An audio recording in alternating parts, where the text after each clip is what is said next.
أعوذ بالله السميع العليم من الشيطان الرجيم. لو أنزلنا هذا القرآن على جبل لرأيته خاشعا متصدعا من خشية الله.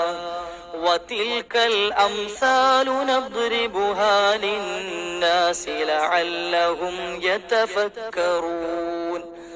هو الله الذي لا إله إلا هو عالم الغيب والشهادة هو الرحمن الرحيم.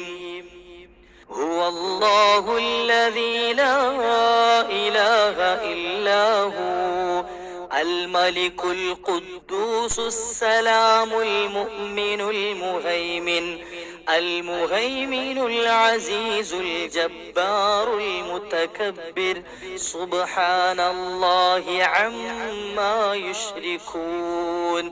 هو الله الخالق البارئ المصور له الأسماء الحسنى يسبح له ما في السماوات والأرض وهو العزيز الحكيم. صدق الله العظيم. 15ഓളം വരുന്ന ഇസ്മുകൾ അള്ളാഹു എന്ന നാമമല്ലാതെ, അള്ളാഹു എന്ന നാമം മാറ്റി വെച്ചു കഴിഞ്ഞാൽ ബാക്കിയുള്ള അള്ളാഹുവിന്റെ സിഫത്തുകൾ അടങ്ങുന്ന ആ ഇസ്മുകൾ 15ഓളം വരുന്ന ഇസ്മുകൾ പറയുന്നുണ്ട്. ഈ ഇസ്മുകളുടെ കൂട്ടത്തിൽ ഇസ്മുൽ അഅ്ളമാകാൻ സാധ്യതയുള്ള ഇസ്മു ഉണ്ട് എന്ന് മുത്തുനബി തങ്ങൾ പഠിപ്പിച്ചു തരികയാണ്. അള്ളാഹു ജീവിതത്തിൽ പതിവാക്കാനുള്ള തൗഫീഖ് നൽകട്ടെ. ഇതിന്റെ പ്രത്യേകത, ഇത് ചൊല്ലിയിട്ട്